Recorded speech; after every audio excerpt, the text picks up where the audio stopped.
Alleged air conditioning, said Darius Fox. What's your take, John Jasper?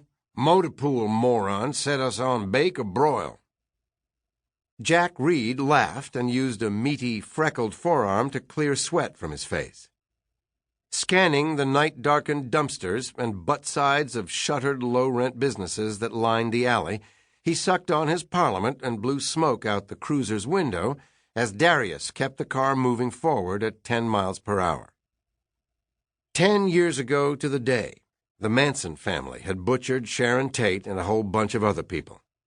If either Fox or Reed was aware of the anniversary, neither thought it worth mentioning. Crazy Charlie's crimes might as well have been on another planet. Big-ticket outrage on high-end real estate.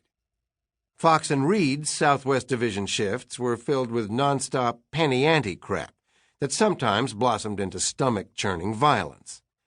Reality that never made the papers because, as far as they could see, the papers were works of fiction. Fox said, "Man, it's a steam bath."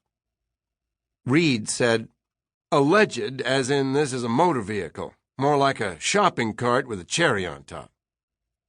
Fox had prepped for driving the way he usually did, hand vacuuming the driver's portion of the bench seat, then wiping the steering wheel down with his private bottle of Purell. Now it was his own sweat coating the plastic. "Hand me a tissue, J.J." Reed complied, and his partner rubbed the wheel till it squeaked. Both men continued to study the alley as they crawled. Nothing. Good.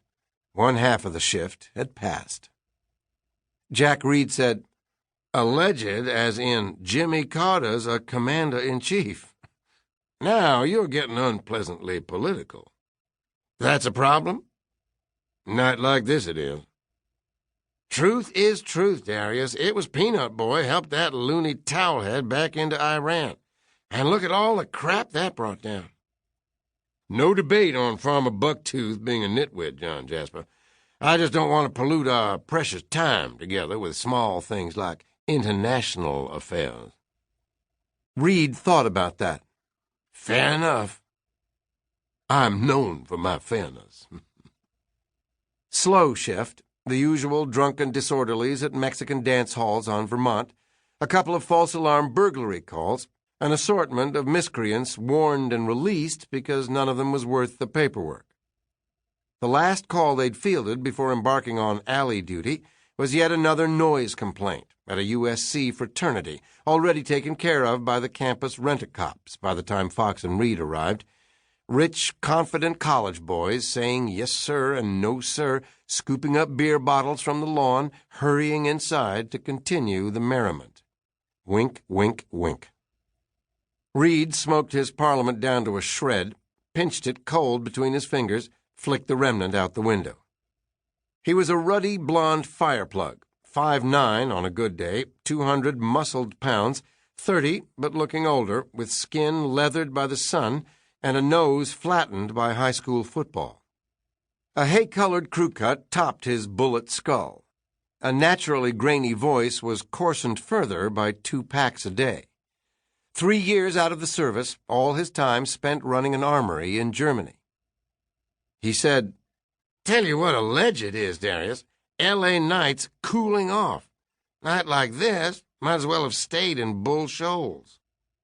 "And missed the opportunity to ride with me?" Reed grinned. "Perish the thought." "Damn heat," said Fox, dabbing sweat from his straight-edge mustache. He was a tall, rangy black man, 31 years old, a former Air Force mechanic who had been told by many people that he was handsome enough to act. Jack Reed, a small-town Arkansas boy, was comfortable with black people in a way Northerners could never be. He found L.A. scary, everyone pretending to love everyone else, but the streets hummed with anger. Working with a black man, sitting side by side, eating, talking, trusting your life to a black man, was a whole different level of comfort for a transplanted Southerner, and he was surprised how fast he'd gotten used to riding with Darius, knowing what Darius was thinking without Darius having to put it into words. He could only imagine what his cousins would say if he bothered to talk to them anymore, which he didn't. All that ignorance and stupidity was history. He contemplated another cigarette as Darius exited the alley, drove a block, entered a neighboring back lane. More garbage and accordion-grated rear doors. Same old, same old. Both patrolmen were bored and crazy hot. Darius used his forearm to wipe sweat off his chin. Shiny nails flashed. Jack resisted the urge to kid his partner about the weekly manicures. Night like this, no sense being tiresome. Jack had been to Darius's neat little bungalow in Crenshaw for barbecues and the like, played with Darius's little boy, made chit-chat with a woman Darius was supposed to be committed to till death do us. Madeline Fox was a small-waisted, curvy, strong-featured white girl who thought she was an artist but had no talent anyone else could perceive. Great teeth and hair, even better body. Those big, soft... Jack imagined Darius getting close to her, sliding down the bed and putting his manicured hands on... Jack's own face and body and hands transferred to the scene. Feeling like a shit, he shut down the movie, lit up another Parliament. "You okay?" said Darius. "Yeah." "You got fidgety. Pumping those knees like you do." "I'm fine." "Okay." "Okay what?" "You fidget when something's bugging you." "Nothing's bugging me." "Okay." Jack said, "All that intuition? Apply for detective." "Big fun," said Darius. "Sitting on my ass all day typing, no more stimulating conversation with you, not to mention fringe benefits." Jack had been riding with Darius for 13 months, knew the perks his partner was talking about. Comped meals, donations of merchandise by grateful civilians.